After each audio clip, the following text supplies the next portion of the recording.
자, 안녕하십니까. 이슈맨의 주식뉴스공장 4월 10일 화요일 모닝브리핑을 시작을 하도록 하겠습니다. 자, 이제 4월 10일입니다. 5월달까지는 한 달 정도 시간이 남아있죠.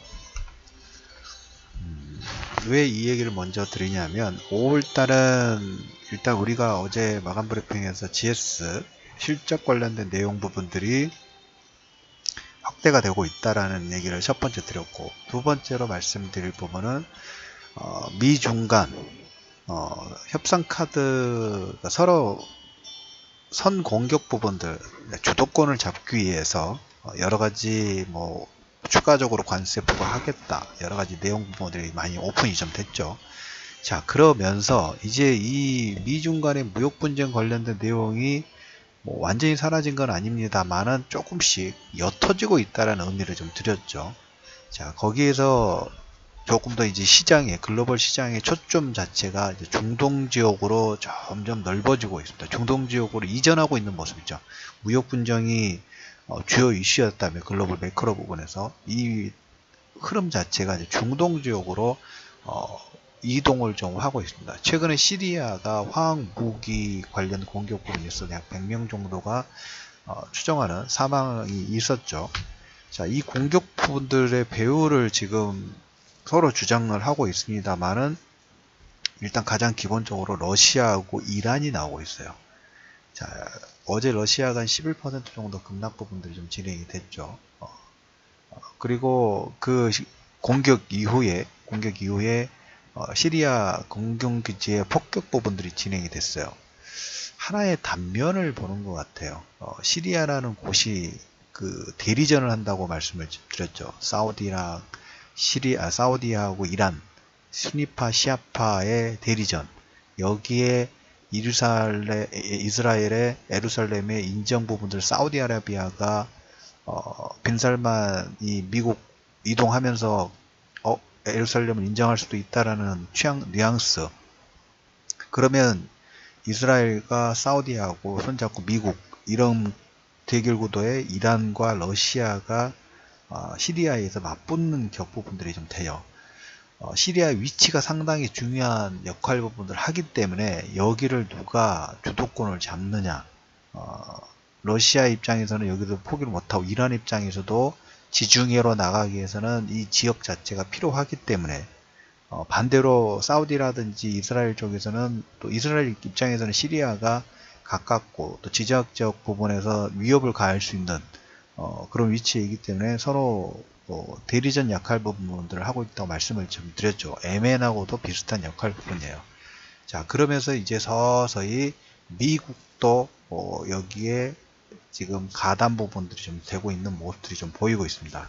어제 중국과 러시아의 하락 부분들이 진행됐던 가장 큰 이유 부분들은 물론 화학무기에 대한 공격 부분들, 그리고 그 이후에 미국이 러시아 정부 관료 17명, 신흥재벌 7명에 대한 제재 조치 부분들을 했어요. 특히 올리가르흐라는 소유 업체가 국영 무기를 거래하고 은행 에너지 기업들에 대한 내용을 가지고 있는데 여기에 대한 제재까지 포함이 됐어요. 그래서 관련 주가는 곤두박질 치면서 러시아가 급락이 나왔고 러시아 루블라도 3% 정도 하락 부분들이 좀 나왔습니다. 미중 관련된 내용 부분들이 아니라 그 외 시리아 쪽 예루살렘 인정 관련된 패권 전쟁이라 하기는 좀 그렇고 주도권 싸움이 계속적으로 좀 확대가 되고 있습니다. 시리아를 보면 지정학적 위치가 얼마나 중요한지 그리고 그에 따라서 얼마나 고통을 받는지가 상당히 보여주고 있어요. 약간 예전에 우리가 뭡니까 19세기 후반에 우리나라의 지정학적 이용의 대리전 부분들이 일어나 청일전 정도 마찬가지고 이런 연장성산이 아닌가라는 생각 부분들이 좀 듭니다. 그래서 1차적으로 중동 지역으로 조금씩 포커스가 이동하고 있다는 얘기를 첫 번째 드려보도록 하겠고, 자, 그 다음에 이제 볼 부분이 어제 다우지수라든지 이거와도 별도로 다우지수 같은 경우에는 이제 소폭 상승 부분들이 좀 진행이 좀 됐습니다. 다우지수도 나스닥이 0.5% 정도. 특히 이제 뭐 독립 리서치 회사가 반도체 업종에 대한 목표 주가 상향, 그 다음에 팩트셋이 금융업종이 1분기에 영업이익이 19% 증가 추정 부분들 로 인해서 반등 부분이 하락에 대한 기술적 반등 부분들이 나왔고, 여기에 옐렌 원전의장하고 그 다음에 미 의회 외상국에서 2020년도까지 재정 적자가 1조 달러 상회될 수 있다. 이런 걸로 인해서 조금 하락폭 부분들이 상승폭이 좀 반감됐던 부분들은 없지 않아 좀 있습니다.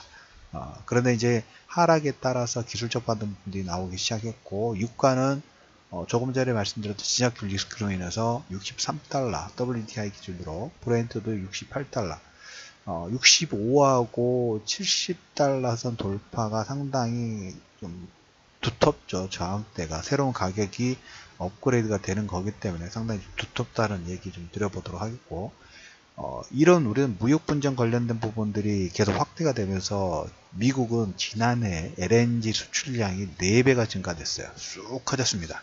특히 한국이 이 수출 대상국에서 2위로 부상 부분도 좀 하고 있습니다. 무역 전쟁 관련된 부분들이 진행될 때마다 미국은 슬금슬금 자기들이 셰일가스를 품목에 넣어서 LNG 판매 부분들을 뭐 우리나라뿐만 아니라 유럽 지역에도 좀 확대 부분들을 준비를 하고 있다라는 표명이 이쪽으로 계속 보이는 것 같아요. 그래서 이 내용은 앞으로도 우리가 이제 무역 분쟁 관련된 부분들이 진행이 될 때마다 아마 그 카파 자체가 점점 더 증가될 수밖에 없는 그런 위치에 있다라는 얘기를 좀 드려보도록 하겠고, 그리고 지금 보시면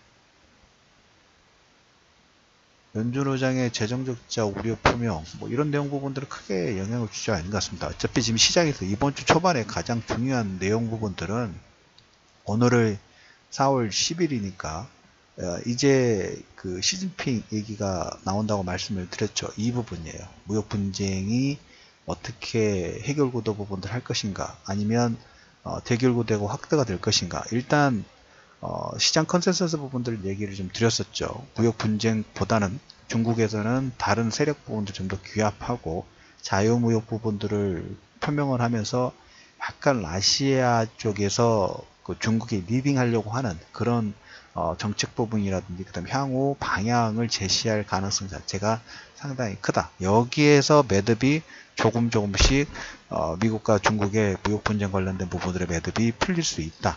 거기에 시장은 어제 GS 건설주들 얘기 좀 들었던 것처럼 실적 관련된 내용 부분들이 핵심 키워드 부분들을 가져갈 수 있다라는 얘기를 좀 들어보도록 하겠고, 어제 제약주가 상승폭 부분들을 좀 반등폭이 좀 괜찮았죠.